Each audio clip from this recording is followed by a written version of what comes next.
Os primeiros exemplares da família surgiram durante o Oligoceno, há cerca de 25 milhões de anos atrás. A história evolutiva da família Felidae é baseada na rápida formação de espécies e taxas de extinção. E aí, de acordo com os cientistas, os felídeos evoluíram durante o Eocênico, a partir do grupo Viveride, que também deu origem aos civetas e hienas. Atualmente são descritas cerca de 41 espécies no mundo, com exceção da Australásia e das regiões polares. O primeiro e verdadeiro felídeo foi o Prolarius, que viveu na Europa há cerca de 30 milhões de anos, segundo teorias. Este animal tinha um corpo longo, patas curtas e um dente molar adicional em cada mandíbula, por comparação aos felídeos modernos.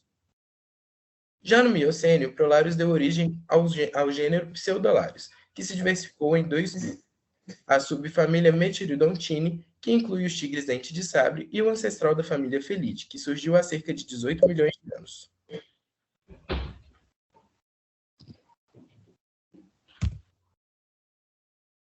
Os felídeos são classificados em duas linhagens, Fanterini e Feline, e o caráter distintivo é a anatomia de um ligamento elástico no aparelho ióide localizado abaixo da língua.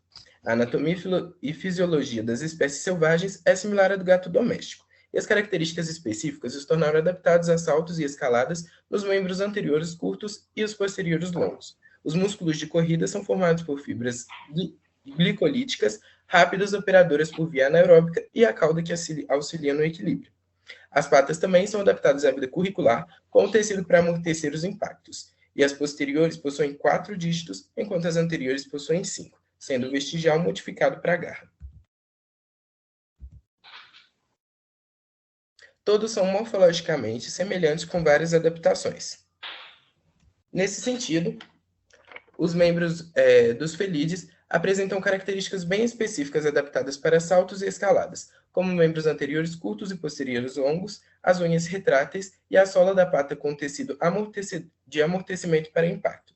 As cabeças são arredondadas e a órbita auricular e ocular são grandes, com o focinho curto. Todos são morfologicamente semelhantes, com várias adaptações. Além disso, eles possuem membros posteriores longos para melhorar o salto e a escalada, que, junto à grande flexibilidade corporal, proporciona agilidade para correr, pular e subir em árvore de outros lugares. As patas também servem como amortecedor de impactos. Eles possuem pernas musculosas que possibilitam velocidade para correr e capturar presas, além das patas com este amortecedor, que com as garras retráteis e semi-retráteis tornam os felinos excelentes caçadores.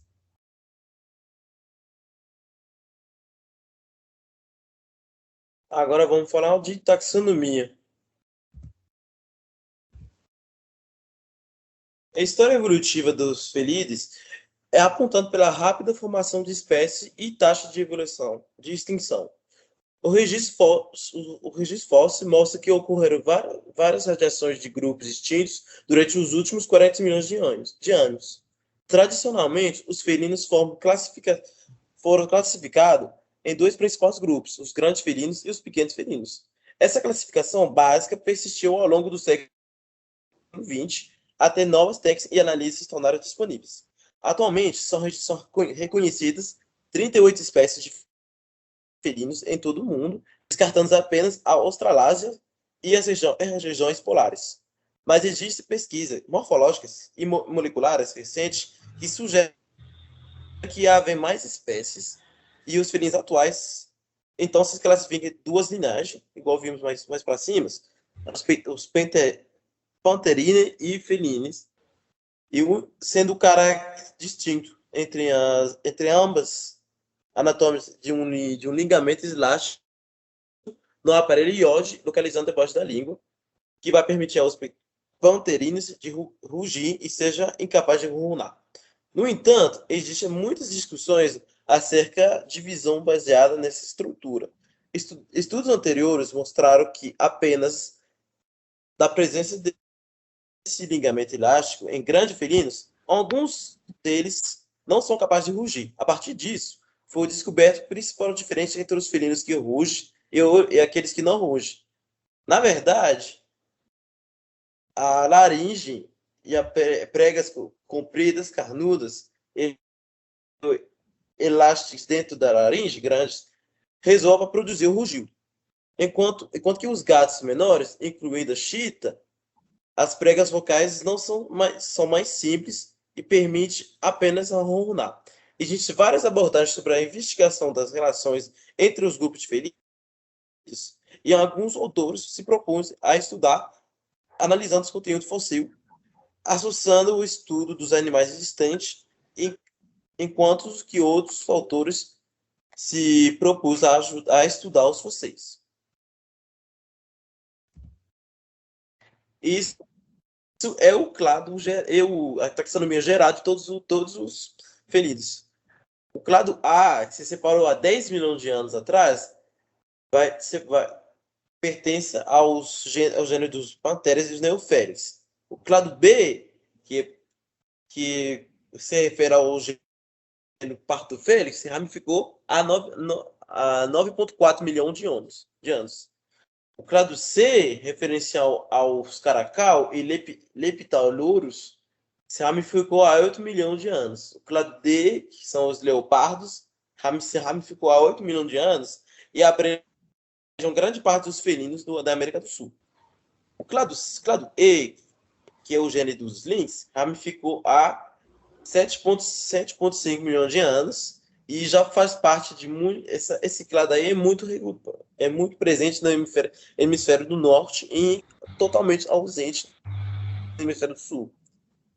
O clado F se refere aos gêneros do puma e Axinoxys, que se ramificaram há cerca de 6,7 milhões de anos. Os dois últimos clados se referem aos felinos de pequeno porte, o Prilados e os Félix. Eles se ramificaram há 6,2 milhões de anos, sendo que o primeiro abrange os gêneros Octobolubus e Prinarius, e o último gênero Félix, os gatos domésticos atuais. Grande parte dos Félix migraram do continente africano pelas chamadas de pontes terrestres e possibilitaram a chegada desses animais em outros continentes, favorecendo assim a origem de novas espécies. O fato mais notável sobre esta filogenia de gatos existente encontra-se nos curtos intervalos de tempo entre as divisões de 8 linhagens. A radiação de linhagem ao longo de todo o cole do clado felido ocorre no Mioceno superior, durante um período de cerca de 6,3 milhões de anos. Esse curto espaço de tempo sugere a ocorrência de alguns tipos de liberação funcional e ecológica, mais do que isso pode ser atualmente desconhecido.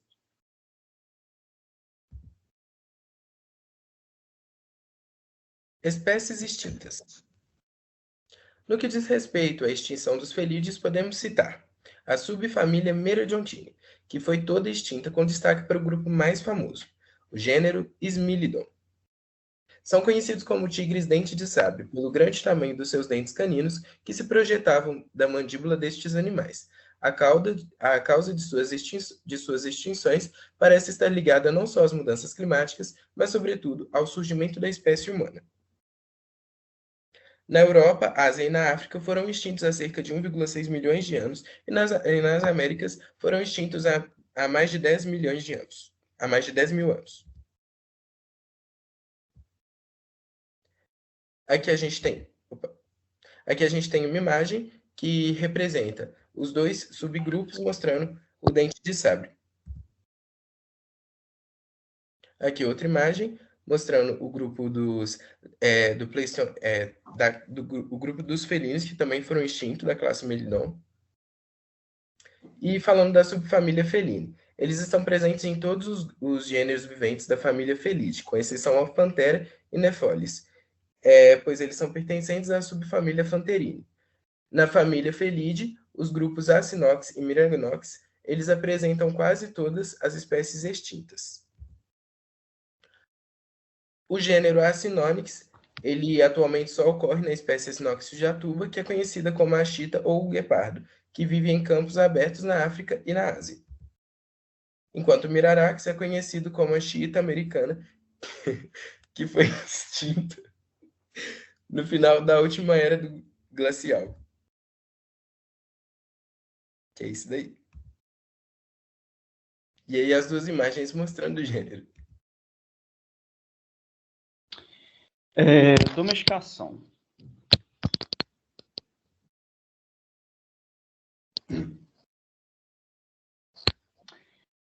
Então, domesticação é um processo biocultural mutualístico, ou seja, tanto a espécie humana quanto a espécie que está sendo domesticada, ela vai se beneficiar desse processo, né? Ou seja, o fitness aí de ambas as espécies ele vai ser aumentado. É um processo multigeracional e muito lento. Existem registros de domesticação de plantas e animais que datam do período paleolítico, ou seja, aí uns 12, 15 mil anos atrás. O processo de domesticação seleciona ao longo das gerações características morfológicas e comportamentais benéficas para o contato humano, como docilidade, maior produtividade de biomassa, gosto mais palatável, etc., né? No caso de aí, animais que são domesticados para consumo ou de plantas, por exemplo. Ao longo da história da humanidade, a domesticação foi um fator que reduziu a biodiversidade, seja por abertura de áreas de pastoreio, né, no caso da domesticação dos bovinos ou caprinos, seja por seleção de características artificialmente que reduzem a variabilidade genética, ou até por dispersão de espécies domesticadas que acompanharam a dispersão humana pelos continentes, o que fez com que certas espécies domésticas se comportassem como espécies invasoras.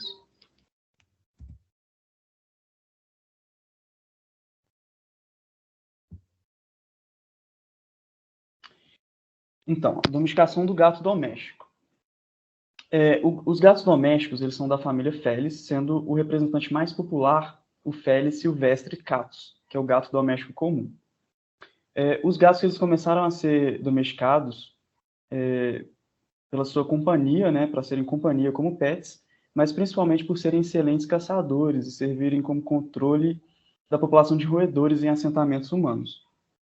De acordo com a maioria dos trabalhos sobre dispersão e domesticação dos primeiros felídeos, acredita-se que as primeiras domesticações dos gatos ocorreram no Oriente Médio e Norte da África.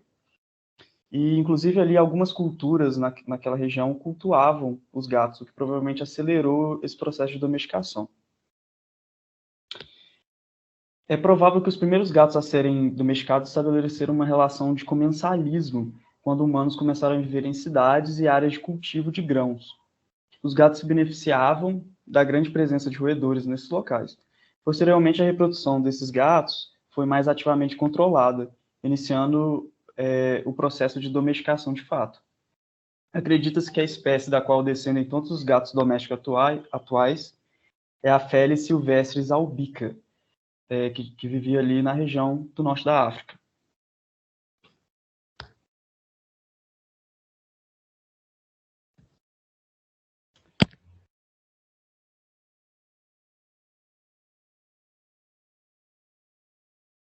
Na imagem dá para ver, né, o gato doméstico comum, né, acho que todo mundo conhece.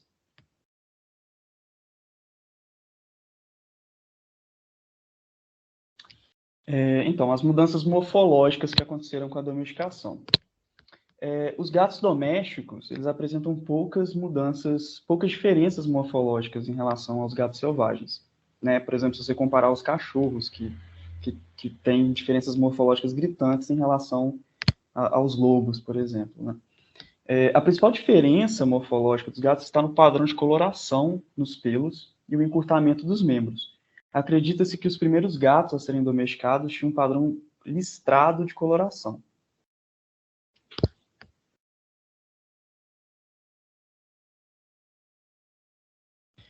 Tá, agora quanto às alterações moleculares. E se tratando de alterações moleculares, pode-se destacar o gene transmembrana aminopeptidase Q e o alelo recessivo W841X. Esses genes eles são responsáveis pela mudança do padrão listrado para um padrão de manchas mais irregulares na pelagem dos gatos. Também é importante ressaltar que os gatos domésticos atuais apresentam uma coloração dos pelos determinada por alelos recessivos. Análises mitocondriais também revelam que os tipos mitocondriais presentes são o 4A, 4B e 4C, sendo que o tipo 4C começou a aumentar em frequência há mais ou menos 2.000 anos nas populações de gatos domésticos. Ainda não se sabe ao certo as causas aí dessas flutuações gênicas.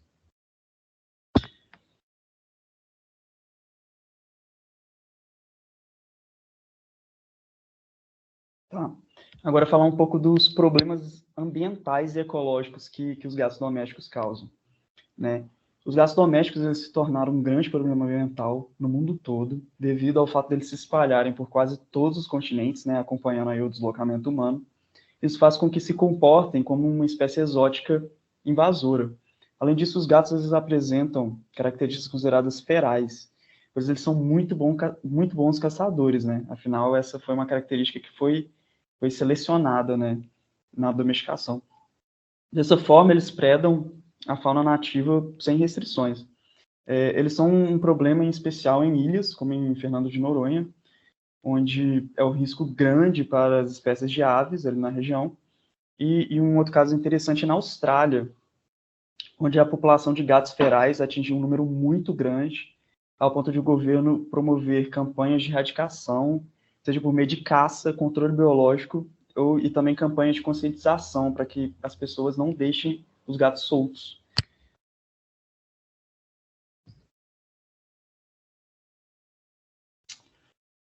E é isso.